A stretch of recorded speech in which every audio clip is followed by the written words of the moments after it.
Welcome back to Murder with the Missus. I'm Darren. And I'm Amy. And today we're going to tell you about Michael and Natalie Cochran, Part 2. Don't forget to smash that like button. Check out the description for the links of all of our podcast platforms, Cash App, and Buy Me a Coffee. Like, share, subscribe, and don't forget to tell your friends. Welcome back. Yes. For Part 2. Dos. Yes. Sorry, camera's over here. Part 2. I was over here. Part 2. Yeah, it's great. I have to give a special shout out to Diana. We found out that she's been binging the channel. So, hey, Diana. What up? Yeah, and thank you to everybody who has subscribed. Yes. And who has contributed to our podcast. And big thank you to our sponsor. This episode is brought to you by My Laundry Solutions. You'll hear more from them later. Yep. And oh man, if you haven't seen part 1 on this, go back. We'll wait. I'm just kidding. There's so much in this case that you really need to get the information from the first one and then come to this one. Yeah. So if you're on this one, you ain't heard the first one. Go back. Go back because there's a lot of information on there. It's wild. Whole bunch. I will give a little recap, but the devil's in the details on this one, so you need them all. And we're talking about 38-year-old Michael Cochran, who collapsed in his kitchen on February 6th of 2019. He was transferred to the couch where he stayed for 6 or 7 hours. He lost control of his bodily functions, but his wife refused to take him to the hospital or call 911. His friend ended up taking him that night. Now, when he got there, he had a blood glucose level of 21. Low. He was there for about 3 days before he was transferred to another hospital. 2 days later, he was transferred to hospice, and he would pass away in hospice on February 11th, roughly 5 hours after he got there. His wife would be arrested shortly after and pled guilty to federal charges stemming from a Ponzi scheme. And so the first part was us leading up to his death, and now we pick it back up. Wow. That's Yeah. Those are like really specific dates you picked there. I know. It's because your birthday was yesterday by the time this airs. Yeah. Which was February 6th, and he collapsed on February 6th. So yeah. So if you're watching this on Friday, yesterday was my birthday. And he had a great day. I'm hoping I had a great day. He had a great day. Hold on. Here. Yeah, he got a couple of hats for his birthday there. Yeah. Don't he look dapper? So he FaceTimes me sometimes during the day, and I just have to let you know that when I answer, he's like this. I'm sitting there like. When he wears these hats. She doesn't look at me right away, so I'm sitting there real quiet until she looks at me. He holds it very well. I do. But see what I deal with, people? I need support. But anyway, no, what I'm talking about, like the dates, it's like, it's a little different. Yes. Yes. For me. It does. My birthday was the 6th. The 6th. And then the 11th. It was when my dad died. Absolutely. So, but that was in 2007. Yes. So it hits a little different for me because that's like specific dates. Very specific. So anyway, all right, let's go. Yes. And it hits different for me too because as someone who's currently recovering from a blood glucose attack. Yeah. I know exactly what it can feel like when your levels are just a little low. So I can't even begin to imagine what it was like at 21. You're in a coma. He was in a coma is what happened. Ugh. Now, after he passed, Natalie carried on. On March 14th, she emailed that Bank of America guy again, asking for wiring information because $100,000 was coming in. She also let him know that Michael had passed away. The next day, she emailed him again, saying she was having trouble logging into her account because Michael had been the one to set it all up. But she couldn't access her account because she didn't have an account. Nada. She had checks. I don't know how. Me neither. She was writing them hot checks. But because those checks were coming back and bouncing all over town, her account was flagged. Like what she had that wasn't finalized yet, they flagged it already because she's out doing the most. Her lawyers did ask him about Michael's involvement in the account because his email address was included on some of the chains that were sent back and forth between him and Natalie. CC'd in them. He was CC'd, yes. Okay. And he did say that he talked to a man one time on the phone saying that he was Michael. And that was it. Every other time he dealt directly with Natalie. So she had to know that she was, going to get caught at some point. At some point. You can't do all this without realizing that someday. But maybe she thought it was all going to work itself out. So basically, I mean, if you guys haven't watched part 1, go back and watch it because there's a whole lot of information. Basically, right now they're going through the court and everything, and they're trying to run his name through the mud. Yes. And I'm not saying that he was completely innocent. It's his level of involvement that they're trying to figure out. It's the level of involvement. Now, I'm not, but I'm not saying that he's, I mean. Sweet baby angel. No, I mean, there had to have been a level of, you had to know something a little bit. And we do know that around August, he started telling people, don't deal with Natalie anymore, deal with me, because he was realizing that things were not on the up and up. Now, the information given and everything too is that he was actually finding legit contracts. Right. Now, whether she was rewriting these contracts to make them out to be more is another thing. We'll get into that. And that's what I'm thinking was happening. Is that what you think? I do. Okay. Now, the cops did talk to her several times after Michael passed. In her interview in April 8th of 2019, she said that about 10 a.m., she heard a thud from the kitchen. Michael was on the floor, and a bottle of enclopaphene. Yep. Yeah.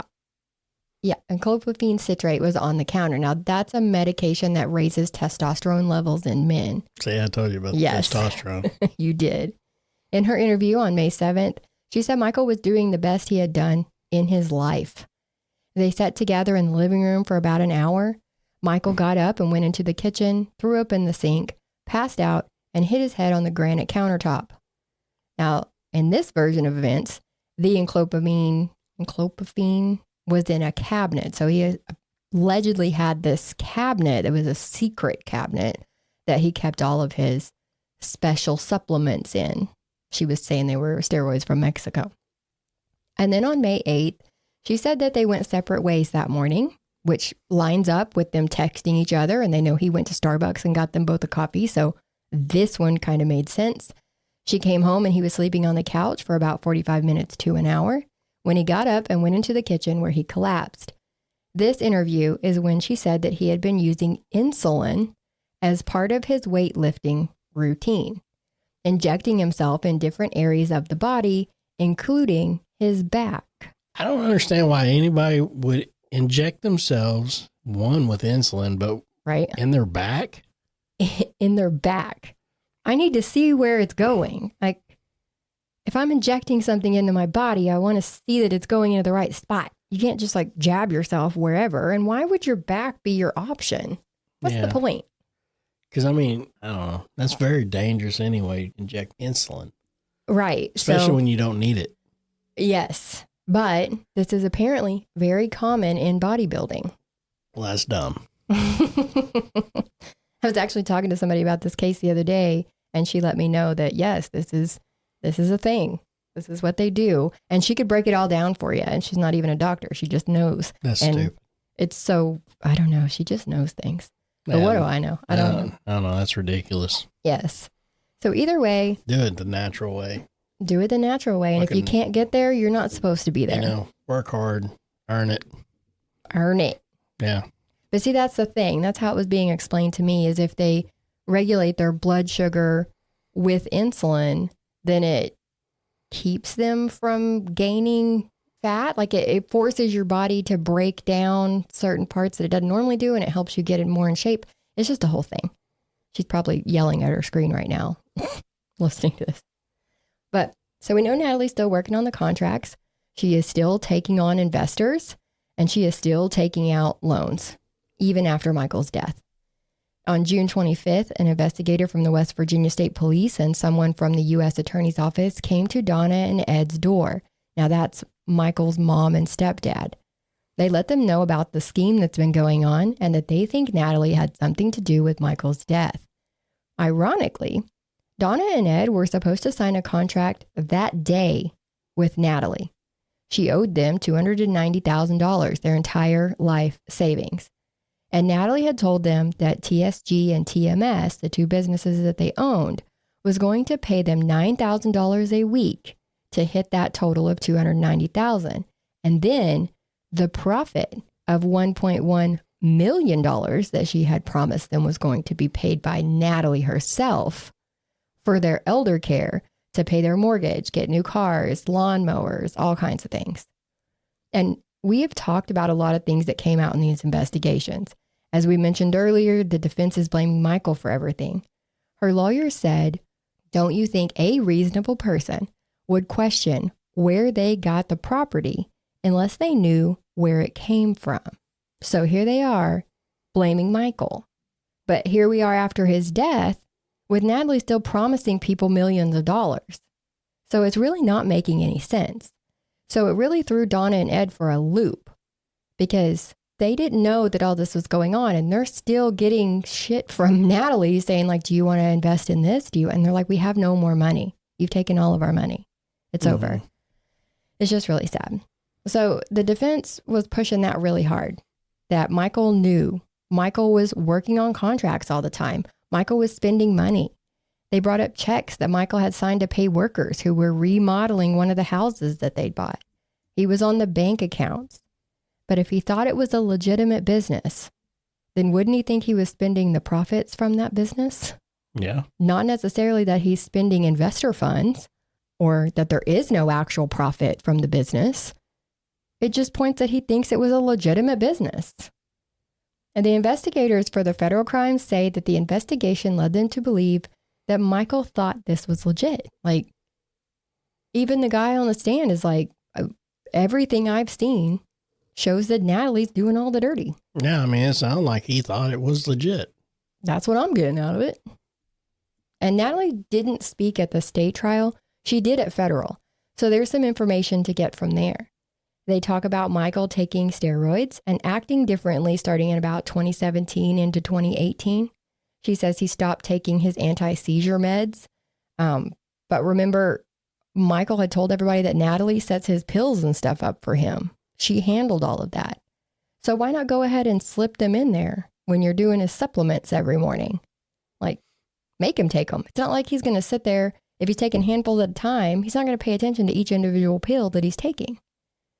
Her statement in federal trial was that Michael's steroid use made him physically and mentally abusive, that he was loving one minute and taking a sledgehammer to the furniture the next, that he had cut Natalie off from Natalie and the kids off from friends and family. So he's controlling. What sound like she had plenty of access to family and friends. That's true. You know, to get that money. Yeah, she had plenty of access for that. And, I mean, you know, in part one, you know, it sounds more like she was the one cutting him off from family. Right. Because she was preventing the family from coming in and seeing him. She was preventing the family to come over whenever he was in college and stuff because her family was there. Yep. I mean, it seems like a pattern for years and years because they were married 19 years or so when he died. So they're like us. They've been together since high school. And everyone said that they gave Natalie money. And even if they gave it to Michael, it doesn't mean that he knew what Natalie did with it. You know what I mean? Yeah. Like if they gave him $50,000, he would have gave it to her to put in the bank, or he would have put it in the bank. And then he would have thought that it was going for contracts or bids or whatever they were doing. And even ironically, all the irony in here too. Now she is estranged from her family. Only her parents, her sister, and the kids are who talk to her right now. Everyone else in her family is completely done with her. Her brother even testified against her in the federal case because he was a victim of what she did. Yeah. Yeah. But her lawyer there was like, what did Natalie really get out of this? She went out to dinner with her family a bunch. I think they took one vacation. She had a modest amount of jewelry. A pair of $14,000 earrings is modest. But Natalie said those earrings were an apology for Michael after he tried to run her over with his truck. That's a car. That is a car. I mean, she's walking around with it on her ears. That's a decent, nice car. I mean, for $14,000. I bet Donna would like some $14,000 earrings. Yeah. Her defense also pushed a lot that Michael was just a ticking time bomb of health issues. That in his 2 visits to the hospital in October and November, he had a lot. He had all that stuff going on. But on the flip side of that, no one testified that they had ever seen him actually have a seizure. That was only Natalie. Prosecution would ask if they ever saw Michael had a seizure when people were on the stand, and they're like, no. they're like, well, then how'd you know Michael had seizures? And they're like, oh, because Natalie said he did. So is she making up his health problems? Yeah. Right? And now they're like, oh, well, he was so sick. He was knocking on death's door the whole time. Everybody else was like, he was healthy. Yeah. But I mean, you know, she was sick, and then all of a sudden now he's the one sick, remember? And yeah. Yeah. Exactly. And then, like we mentioned in the first part, outside of his son. That's what I was saying. She was going to the doctor and saying that she had all these symptoms to get all this meds that he was allergic to. That he's allergic to, and then giving it to him. Come find out she wasn't even sick. That's the thing too. They never asked anybody when they were on the stand how Natalie was acting that day. Yeah. While Michael was sick. Remember, Natalie had been to the doctor the last 2 days in a row saying she had the flu. She was throwing up. She had 103 fever. And the doctor's like, you're fine. Yeah. But nobody ever, if I was prosecution, I would have been like, how was Natalie that day? Did she seem sick? Was she throwing up? Did anybody else get the flu from being around her? Because I guarantee you she was not sick. And, you know, I don't know. I mean, maybe it is a thing, but I mean, how many people ask for specifically, I want meds that you inject? Right. Well, she is a pharmacist, and she would do training on how to inject yourself, like for diabetics. And she was literally trained in that, and she would train other people to do it. So she's like, I want something that's going to work quick, but you can't get that kind of stuff over the counter. So she would have to go to one of her physician friends or the neighbor that had a diabetic son. Well, I'd drag all of them in. Everybody's coming in. Well, the PA testified against Natalie. Yeah. The friend whose son has diabetes testified against Natalie. Everybody was against Natalie. And then, like I said, outside of his son and Natalie's sister saying that they saw him inject something on his own once, no one else had seen him do it. And no one had ever heard him talk about taking steroids, or not even his closest friends like Chris. Nobody. Well, I mean, you know, and everything's coming from Natalie, though. Everything's coming from Natalie. I guarantee he was just taking like testosterone. He had testosterone. I mean, that's... Yeah.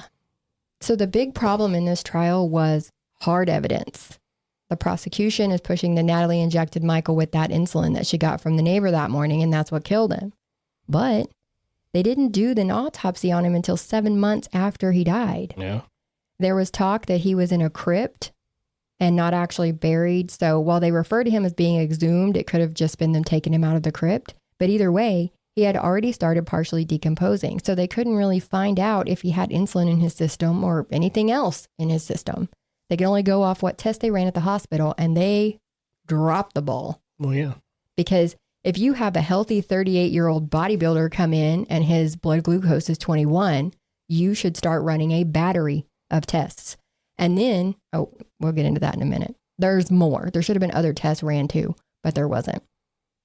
The next autopsy they did, remember I told you they charged her and then they dismissed the charges, but then they recharged her with his murder in 2023. It's because that's when they did that second autopsy. Now that was 4 years later. So you're getting even less information than you got from that first one.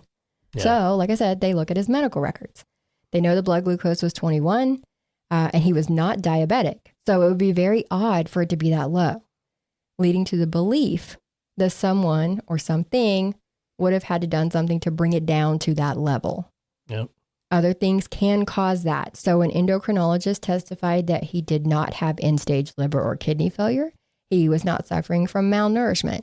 He did not have adrenal gland issues. Like, she went through a whole list of things that could have caused the low blood glucose levels, but they were all ruled out. So there should have been, like I said, further testing to see why. Now, he also had benzodiazepine in his urine, so benzos, and he is allergic to benzos. And that's Xanax. That is Xanax. What did she pick up on the 4th from the pharmacy? I'm at the pharmacy. You need me to get you anything? She was picking up her Xanax. So if he's allergic to it, well, why is it in his system? Yeah, there was another one that he was allergic to. Yes, the promethazine. Yeah. Promethazine. Listen, I'm going to butcher all these, so welcome. But either way, the hospital should have ran more tests to see what the level of benzos was in his system, or if there was anything else in his system. The defense points out that his potassium was low and that he had a 17,000 white blood cell count, which is high. I mean, hell, 11,000 is high, and he was at 17. And they did give him 1 dose of antibiotics for that. So then there goes the defense on that. Well, he was sick. They had to give him antibiotics. Well, it's probably because your client dosed him up with a bunch of shit. Yep. They also had a CT scan from the hospital showing no head injury. But if you'll remember, one of Natalie's stories that she gave was that he hit his head on the counter in the kitchen when he had a seizure and passed out. I believe her sister or someone even pointed out a divot in the counter to show how hard he hit it. If you're going to dent a granite countertop. I was about to say, what kind of countertop was that? Granite. You're going to have some head trauma. I don't think you're going to dent. No. And still not have any visible signs. I don't think you're going to dent granite. You might chip it away. Yes. But they called it a divot. Mm-hmm. Yes.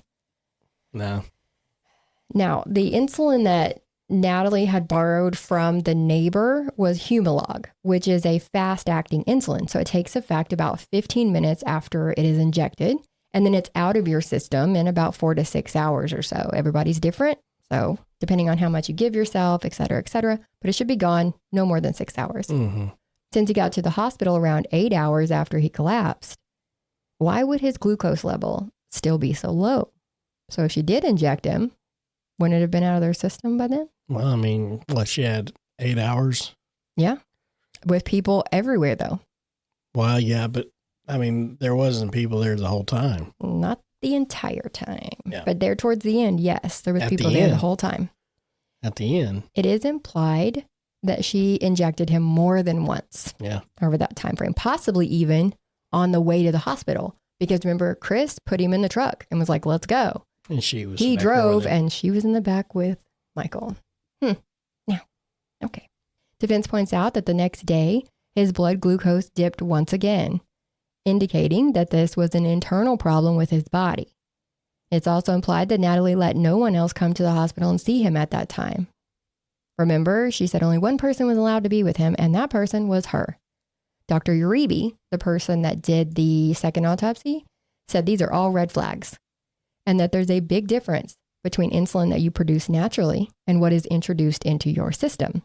Belief is that he had been injected with insulin, so she changed the cause of death to homicide.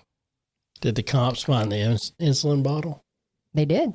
Now, remember, because they didn't even come look at her house. So he died in February. Yeah. And they didn't even come and do a search warrant on her house until June. And she still had it. So they're like, duh, why you still got it here? Anyways, they ended up with 3 vials of medicine, actually. So they had the Humalog, which was the insulin. They had a female fertility drug. And they had the vial that came from his parents' house. Natalie had brought it to them for some reason. And they kept it. And that bottle was labeled enclopamine citrate. Remember? In one version of her story, it was on the counter when Michael collapsed. And then in another version of her story, that medicine was in the cabinet. Yeah. So depending on which story you follow, you know that it was there at the house. So I don't know why she took it to his parents. But when they tested what was in the bottle, it was not enclopamine citrate. It was glycerol and letrozole, which I Googled letrozole. It says that it's used to treat breast cancer. Why is that in the bottle? For the testosterone. Yeah. Well, how'd you switch that out? Why'd you switch that out? I'm so confused. Yeah. Either way, it doesn't cause low blood sugar. So it doesn't even matter. But why? What does it do? What does which one do? The one that was in it or what was supposed to be in it? The one that was in it. So the one that was in it is a breast cancer treatment. It's like a steroid. So what would that do to a male? It just, the way it was described was it keeps male hormones from turning female. It's testosterone based, I'm guessing. I don't know. Okay. But either way, it doesn't cause low blood sugar and it doesn't cause any of the symptoms that he had. If you guys know what it is, let us know in the comments. Let me know. I'm not a doctor or a pharmacist. Yeah, we don't know that part. I don't want to say something wrong. And I don't have it right in front of me. I looked it up when I wrote it. Get blamed for not telling the story right. We're giving false information. I just forgot what it said. It's something about the hormones or it's like a steroid. I don't know. I got you. But either way, like I said, it doesn't cause any of the symptoms he had, and it would not cause his blood sugar to go down. Okay. The Humalog bottle, though, did have a puncture mark on the stopper. Now, the prosecution said that this is because Natalie used it to inject Michael with it. But the defense raises the point that the FBI would have had to test the contents of that bottle somehow, and the seal hadn't been broken. So they would have caused the puncture mark when they tested it. Yeah, it could be. Could be. So then the question becomes, how could she inject him without knowing it? That's what the defense runs around. Well, you would know if somebody injected you. And if it takes 15 minutes to work, he would have had time to call for help if she randomly stuck him with a needle. You know what I mean? Plus, them balls comes in with, them things are, I don't know how, they're all different sizes, but they have so many ounces, fluid ounces or whatever, however they measure them. Right. And it'd already be some gone. Well, it's hard to tell. Yeah, you would think that. So that you can look at the pictures from when they actually took the medicine, but by now, there's no medicine in these bottles. It's evaporated. It's gone. It's all gone. So they're looking at the pictures from when they got it, and they're saying that it's hard to tell if there's a bubble at the top of the bottle or if there's some gone, or this is the problem with the evidence that they have, is it's not exactly as clear cut as you would want it to be.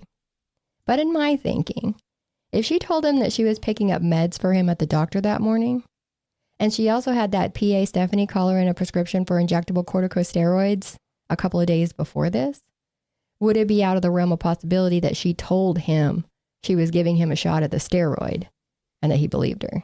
You know what I mean? Oh, I'd believe it. She'd be like, oh, the doctor said to give you this shot, but it wasn't that steroid. It was that insulin. I'd 100% believe that. So he couldn't call for help in the 15 minutes he had before it took effect because he didn't know anything was wrong. Yeah. Till it was too late. Now, that bottle of the corticosteroid that Stephanie called in for her, there was no puncture mark on it, so it had not been used. Then why'd you get it? Yep. Mm-hmm. Now, Natalie had also told different stories about that insulin. The police had showed her a picture of some stuff that was taken from her house, and she pointed out that insulin on the picture and said that she kept it there because the Davis's son next door was a diabetic, and Natalie was listed as a backup at the school in case they couldn't get a hold of the parents and he was having some kind of sugar issue. She was okayed to go and take him that medicine. Now, why would she lie about that if it was true? I mean, she probably would. Why would she lie? Unless she just maybe didn't want to get in trouble for having meds that weren't prescribed to her. Exactly. But or maybe she thought she would get away with, killing Michael. Yeah, I'm pretty sure that's what she thought, because even the Davises on the stand were like, yeah, she was okay to go check on him at the school, but we never kept insulin at her house. Yeah. Like, that's not okay. But anyways. All right, well, we're going to take a quick break from a word from our sponsor. Hang out with us just for a minute. We'll be right back with the remaining of part 2. Do you or someone you know live in an apartment community? Are you balling on a budget? Then this ad is for you. Some apartments don't have a washer and dryer included in the lease. If you want that life, then contact My Laundry Solutions. They serve Tulsa, Oklahoma, Springfield, Joplin, and Kansas City, Missouri, Sherman, Dallas, Houston, and Lubbock, Texas. Their newest location is in Fort Worth, with more locations opening in Texas in 2025 and 2026. No credit check, free service, professional installation, and your account is available online, all for about $1 a day.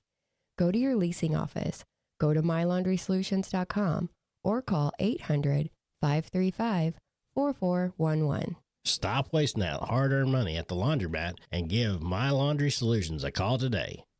Yeah, call them. Give them a call. Great people, great company. Yes. Now, while we were on break, I look up letrozole, and it says that it is used to lower estrogen levels and treat breast cancer in postmenopausal women. So put on there, what does it do to men? Oh, letrozole in men. Please hold. We're getting there. Hang on. It says it can be administered to morbidly obese men to improve testosterone levels. Okay. He was not morbidly obese, though. He was a bodybuilder. All right. So there you go. So anyways, we've solved that mystery of what that is. Let me know if you want me to Google anything else for you guys. I'm more than willing to do it. Now, she also ends up saying that Michael used insulin as part of his weightlifting routine. Remember? Yep. Defense brings up that Mr. Universe actually died because of using insulin in this way. That's such a dumb way. But if that's the case, why didn't she tell the hospital staff that he could have injected himself with insulin? I mean, she's a pharmacist. She knows. His blood glucose level is at 21. If she knows that he had insulin and took it himself, why not tell them? Why not tell the cops? Why not tell anybody? She told nobody. Of course, you'd also think that someone would call 911 if your husband had all those health problems and then he suddenly threw up, had a seizure, hit his head on the counter so hard he put a dent in it and then was unconscious. But that's just me. She said she didn't want him to get mad, though. Yeah. And I love you, but if you're unconscious, it's now my call. You don't want to go to the hospital? Well, then stop me from taking you then. Wake up. You can't because you're unconscious. And we can fight about it later when you live through it. How about that? But no. Anyways, there's a lot of questions for her side. Like, if she was trying to kill him, why'd she let all those people in the house? Why did she borrow the murder weapon from the neighbor? Witnesses. Exactly. Good Lord. And then they was like, why did she borrow the murder weapon from the neighbor? That'd be like going to the neighbor and be like, can I borrow your gun? And then you shoot somebody. And they're like, no, that's not how that works. Why didn't she have him cremated so that there would be no possible way to detect something in his system? That's just because she's dumb. Yes. And like we said, she probably let all those people in the house to show that she was actively caring for him. Hey, look, I'm taking his vitals all the time, except I don't have a thermometer, but I have a pulse ox meter. Explain that. And they were mostly at normal levels. And maybe she didn't call 911 or get him to the hospital because she knew she needed 4 to 6 hours for the insulin to get out of his system. But that would only work if she didn't go back and inject him again. And there are two things that were problematic in this whole case. The cancer diagnosis only came from Natalie. There was no documentation provided showing that she had been diagnosed with it. She never had chemo. She never had radiation. Her family doctor did say that she suspected she might have it because of some symptoms she was experiencing, but they never tested for it. She could have just showed medical records. Exactly. If you have it, if you were diagnosed with a stage 3 cancer and you're that sick and you're being treated for it. So she's like a hypochondriac. Except when it comes to her husband. Yeah. She could care less about him, but she was at the doctor at the drop of a hat. Yeah. Yeah. So she had this is kind of like a, well, never mind, like a Gypsy Rose type thing. Where the mom was like, oh, no, she's this, she's that. She's got all these sicknesses. Yeah. Everything. And these doctors are just giving her the meds, giving her this, giving her that. I mean. Munchausen. Yeah. Yes. Munchausen by proxy. Even the judge in the federal case said that she faked a cancer diagnosis to help her scheme. And people would want to meet. Like I said, she would want to meet and be like, why aren't we getting a return on our investment? And she'd be like, oh, the radiation made me tired. The chemo made me sick. Remember, we talked about that before. So while they push that the prosecution can't prove she didn't have it, she can't prove that she did. And like I said, if she had stage 3 cancer and was never treated for it, I doubt she'd be sitting there in the court looking so healthy 5 years later. And there's also the contracts. The investigator in the federal case testified that there were no contracts awarded to either of the businesses, federal or state contracts. All the money that came in and was presented as profit was actually those investors' funds. There were no millions of dollars coming in from the government ever. She faked paperwork, like you said, like making those contracts, faking that she put in a bid. Mm-hmm. Yeah, she faked it all.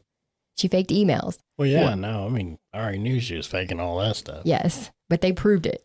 They were like, this is all fake. Good. Whatever she needed to do to make the business seem legitimate, she did it, even in correspondence with Michael.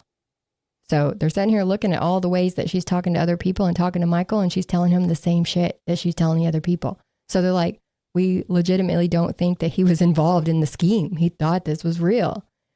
After he passed away, she took on more investors, like I said. She raised money for those scholarships that never paid out. The defense on that was that the government seized her assets around June of 2019, so she couldn't have paid any of that scholarship money like she had promised. So now it's also the government's fault that those kids didn't get to go to college. Well, why was the government involved, Natalie? No, it's her fault. Because you're making up fake shit. All the fake shit. And they also found in their investigation that she had paperwork showing that she was attempting to sell off Michael's interest in the businesses, promising 49% of the companies, a fleet of vehicles, the airplane, the hangar, all of the things, for the low price of $4.9 million. And the buyer had already made a deposit of $50,000 that was wired to Natalie the day before the feds executed that search warrant. She's just all about that money. All about that money. But the big thing on her defense, remember, is that she had very minimal involvement in the business. And there's one more thing I want to mention. See, the prosecutors had a weak case. Remember, we've talked about that. They didn't have a lot of hard evidence. They said that in their opening statement to the jury. Like, listen, you're going to hear a lot of circumstantial stuff, but it adds up. They had a lot of proof of lies, texts, friends' testimonies, her activities at the time, things that show how they got here. And a lot of the hard-hitting stuff came in the last couple of days. I watched this thing and I'm like, man, the state better pick it up. It's not looking good. And then in them last couple of days, man, they started pulling out those texts. They started pulling out all the things. When Lieutenant Bledsoe was on the stand, he was the one who investigated the financial crimes. They asked him if he ever interviewed Thomas Treadway. He said he would have loved to, but he never got to. Thomas refused to talk to them. So they put Thomas on the stand. He did graphics design for the Cochrans for their business and for some of the contracts. His wife also did some notary work for them. And there had been some talk about Michael being a little confused before he passed away. Remember, we said that the defense was saying he had an altered mental state. So what they were saying was that he was not able to find his truck in a parking lot when he allegedly didn't even drive to that store. So he had rode with somebody else. Thomas talks about Michael wanting Panera for lunch really bad one day. But when they were inside, he suddenly remembered that he hated Panera with an unbridled passion. He pointed out that Thomas was wearing a hat once, like that was out of the norm, but Thomas said he always wore a hat. So there's little things like that where they were saying his mind wasn't functioning right. The prosecution pulled out what they called a fraudulent document on Bank of America letterhead. They don't go into what is on the document, but they infer that someone with graphic design knowledge would have had to make this letterhead, right? Oh, hell. I could go print something out right now. Yeah, they were stretching on that one. I was like, I mean, anybody can do that. Yeah. You got a color printer? Done. Good night. Done. But they did ask him why he didn't want to talk to the feds. And he said that he Googled the agents that wanted to talk to him, and he saw an article from the Charleston Gazette saying that those particular people were involved in witness tampering. So he didn't want anything to do with them. They were like, oh, okay, so you get all your information from the Charleston Gazette? And people giggled, and he was like, no. But here's why they really wanted to talk to Thomas. Natalie had sent someone a text the day that Michael collapsed saying Thomas thinks he's getting worse.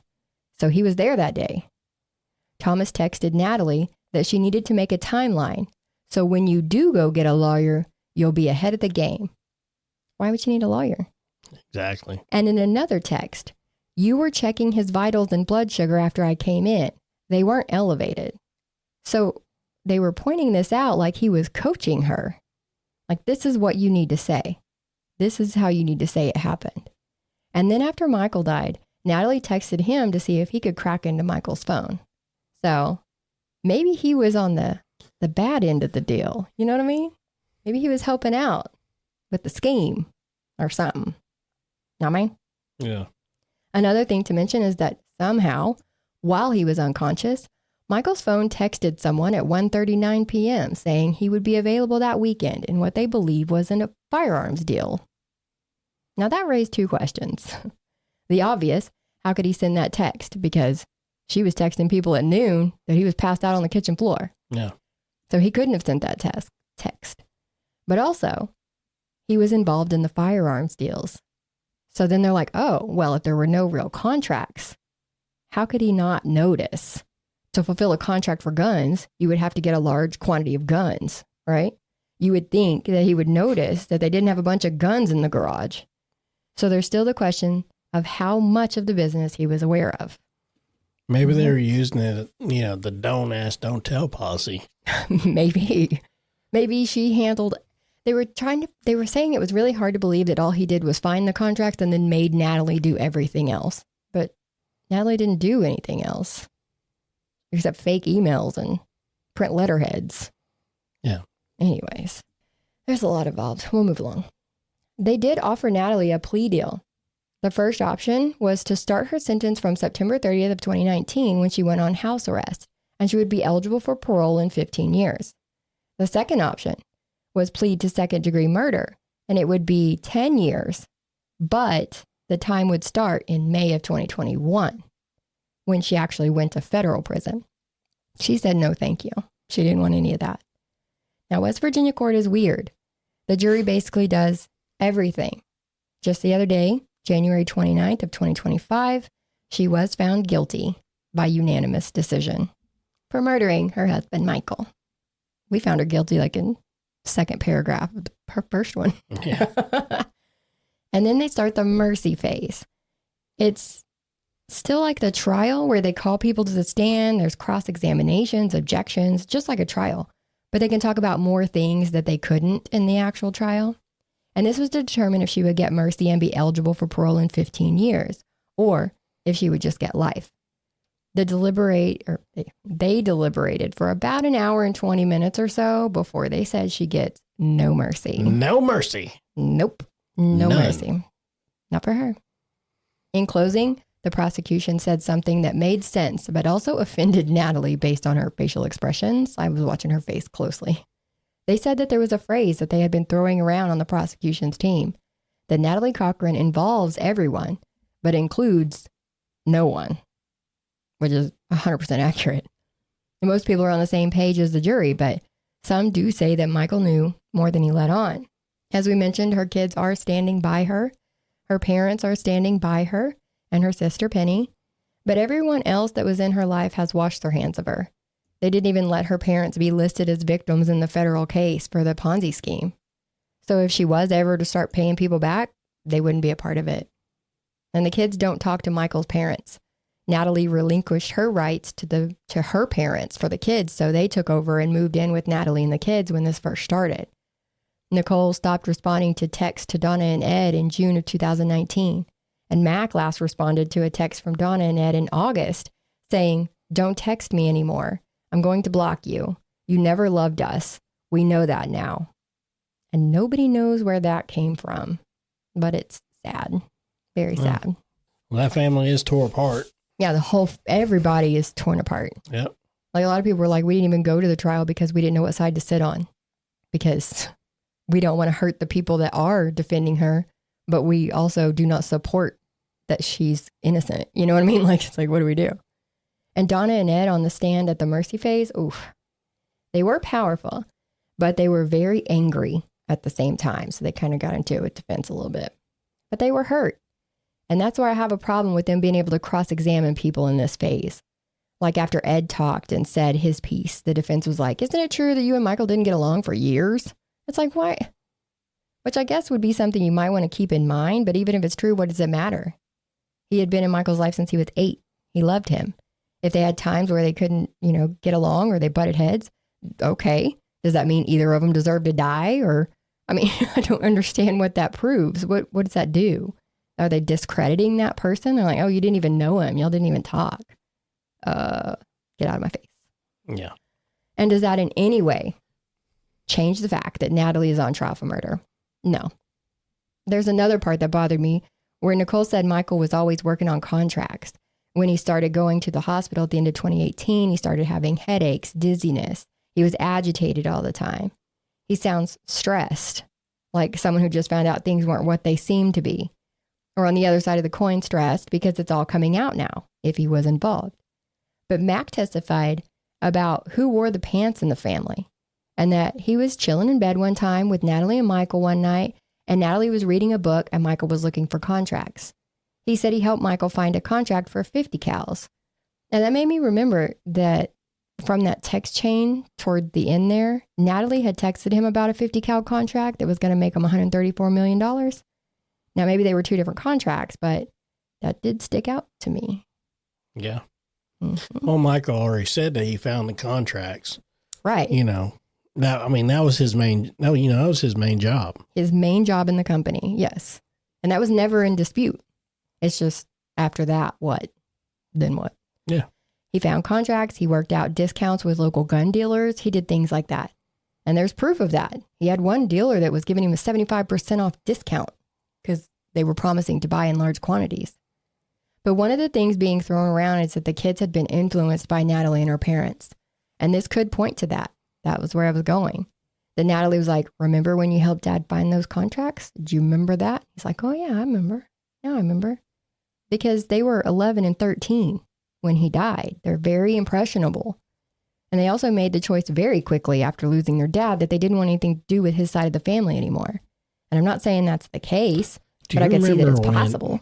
Do you remember when you helped Dad find those contracts on the government site? On that government website? Oh, exactly. yeah. I totally remember that. Yeah, we were laying in bed, right? Yeah, that's the time.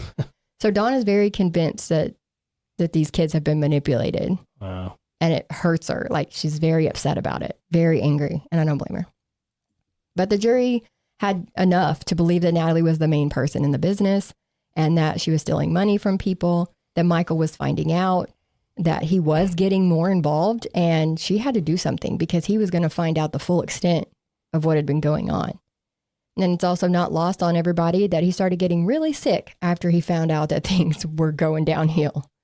And that possibly, maybe, when he told someone that he felt like he was being poisoned, that maybe that wasn't so far-fetched. No. Yeah. No, not so far-fetched at all. And that's what a lot of people believe, that she had been poisoning him for months. So where did they land on as far as time? No mercy. She got life. She got life, okay. Yeah, no mercy. That means she does not get eligibility for parole. So she got life, plus she got whatever she got before, right? She's currently serving 11 years and 3 months, I believe it is, in federal. And then she'll go to state, which maybe. I wouldn't see them taking her out of federal and putting her in state to do her time and then taking her back to federal. But you never know how things work. West Virginia's weird. Either way, she gone. She gone. Yes, and she was not a happy camper about that. And that's where we're at on this one. Yep, that just ended literally a couple days ago. Yep. And if you like the content that we do and you want to support the channel, we do have Cash App. You have to use the email address, dna.truecrime@gmail.com. We also have the Buy Me a Coffee. I love that. And, it's buymeacoffee.com/MWTM. Yep. Links are in the descriptions. Don't forget to like, share, subscribe, hit the notification bell, tell your friends. You want to know when these new episodes drop, right? Yeah. And thanks to everybody who has subscribed, and thanks to everybody who comments and comment on this one. I need to know. This one's like a Sarah Boone situation for me. Absolutely. I was involved. Yep. But yeah, keep them coming. Yep. And if you guys have a case that you guys want us to look into, email us. Message us. Yep. We will be happy to do it. Till next time. Bye.